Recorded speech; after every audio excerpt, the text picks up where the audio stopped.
pronouns are she, her, hers, and I'm a senior. The art department is grateful for the opportunity to show the entire middle school and faculty the work that my friends and I have created throughout our 4 years of high school. Because our walls are less decorated by art of any kind this year, it's important to remember how impactful visual thinking is in our everyday lives.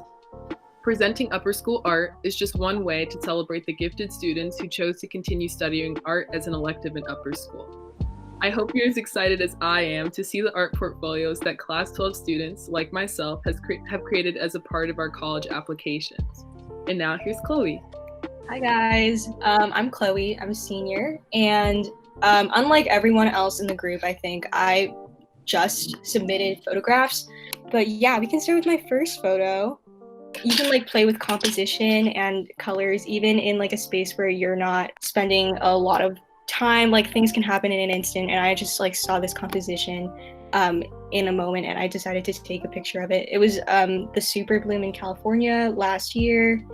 I think noticing composition in like random spaces is something that you can definitely improve on. You don't have to, I think a lot of like things that people question like when they're younger and they aren't as experienced is like, oh, how do you figure out like what to take pictures of? There's nothing to take pictures of. But I promise you, if you just like observe a little bit more, like composition, color, anything, you'll see stuff all over that is worthy of taking photos. Okay, yeah, next one. This is from the Climate March, the Youth Climate March, I think last September. But I kind of like that you can't exactly tell initially that it is like the Climate March. You can't really like see signs or anything indicating that, but you can see like the faces of different people and different young people. And I think that's like something that really resonated with me in the moment when I was there. So don't be afraid to stray from like what's obvious. Like, of course, I like took pictures of like signs and stuff too, but you know, don't be afraid to like capture the emotional feel of what's going on and movement and yeah, that's what I would say. Also feel free to play around with color and black and white. So originally this was in color, but I thought the black and white kind of dramatized the whole situation and cast like really nice shadows on people's faces. And I know a lot of you guys probably do, I guess film is taught mostly in middle school, but moving forward, even like on your phone, play around with color and stuff. Yay, thank you, Chloe. Okay, now I'll go. This is my work.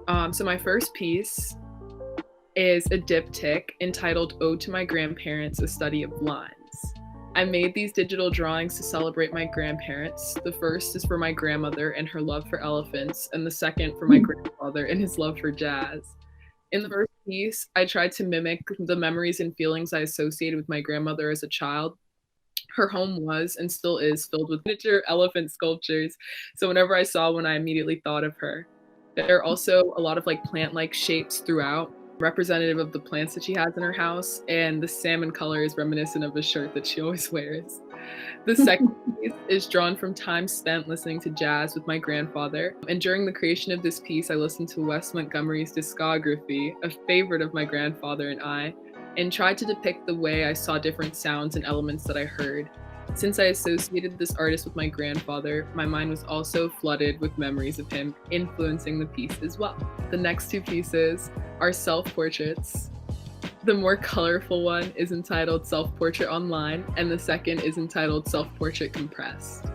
The graphite drawing is a depiction of me with a face that matches my current age and a body that does not. Compressed, this self-portrait explores themes of not wanting to grow up, but continuing to develop and see those physical and mental changes.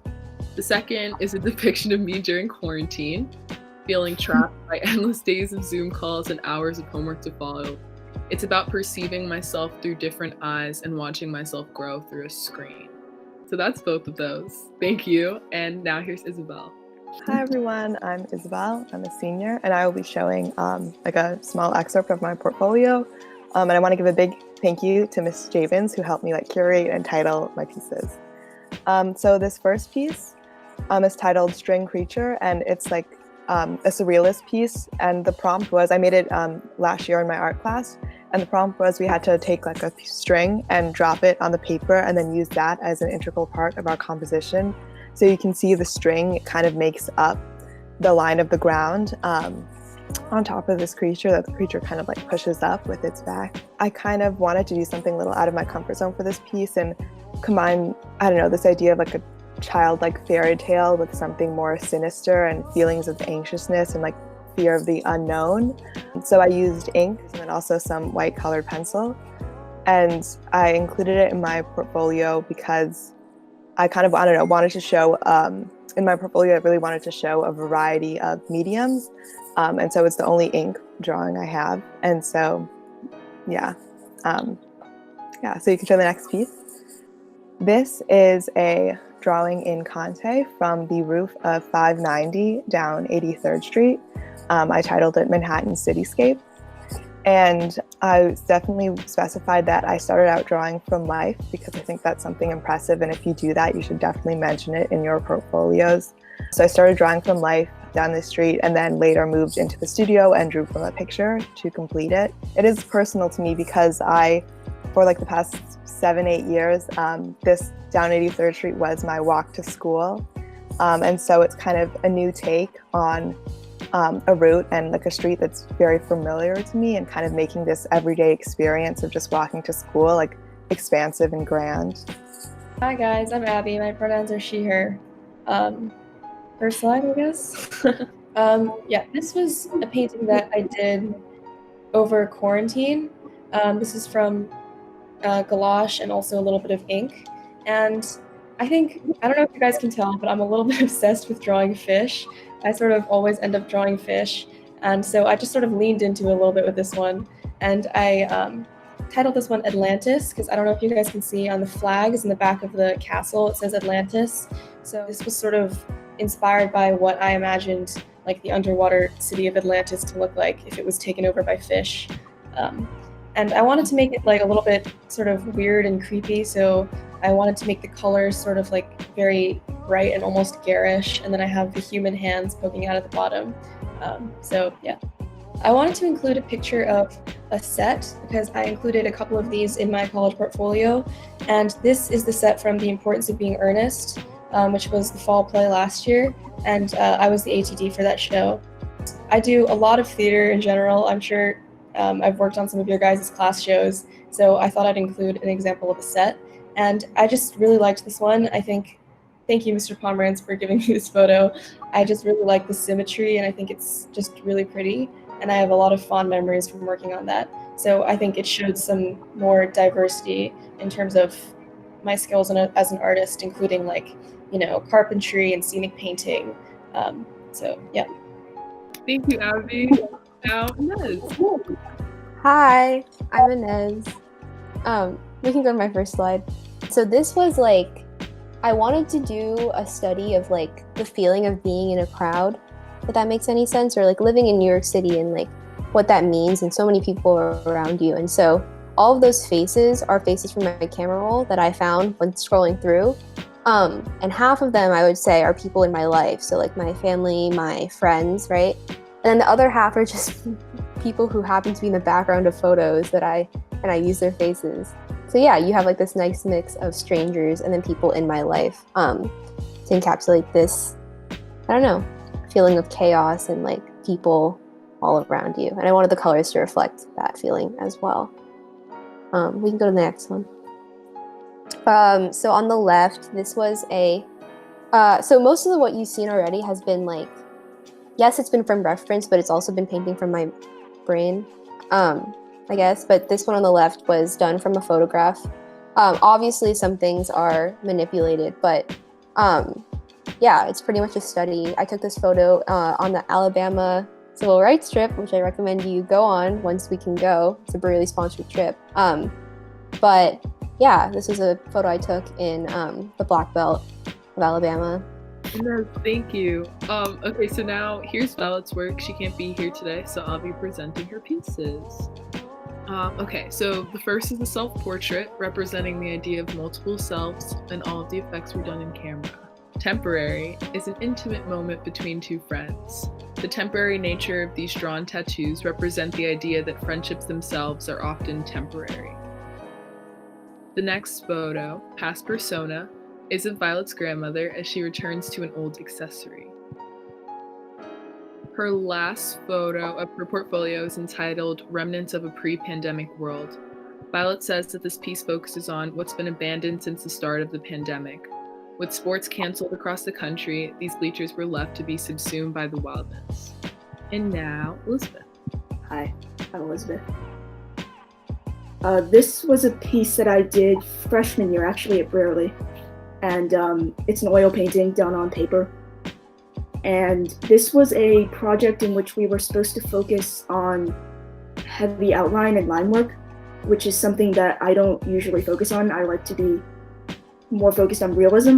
So that was a little bit of a challenge for me. I remember that being, and it was a learning experience, and I just really loved the colors on this one mostly.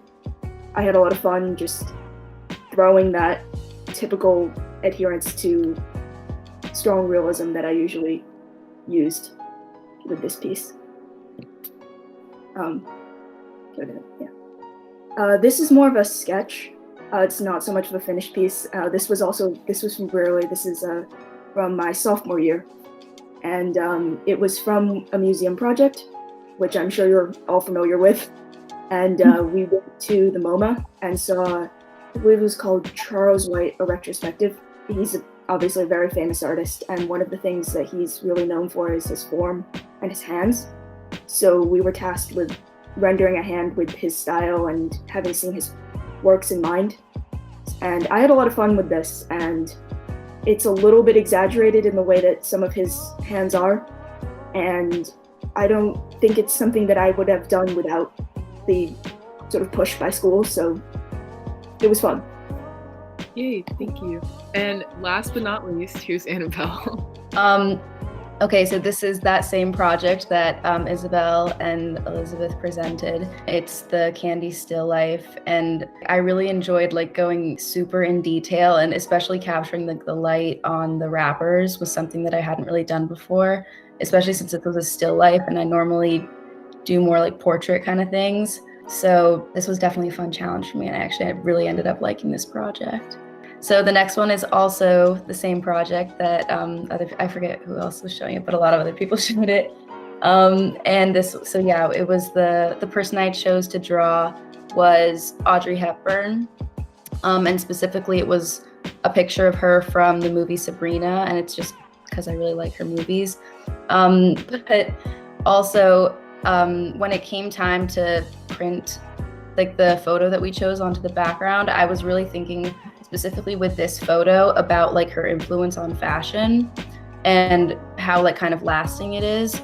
So for this picture, the dress that she's wearing specifically in that picture is super iconic. So I chose to pick a modern designer, and with the flowers on her dress, I was reminded of the Takashi Murakami flowers.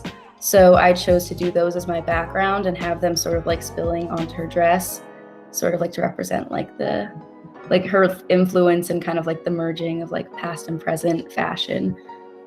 I just want to extend a big thank you to all the presenters, and a giant thank you to the art department for giving us the opportunity to share our work with the middle school and faculty. Working on these portfolios has been incredibly time consuming, but also so rewarding. And I know I'm not just speaking for myself when I say that it's beyond gratifying to be able to show you what we've accomplished. Feel free to email any of us if you have any questions about our portfolios and the work that we've done. Thank you so much.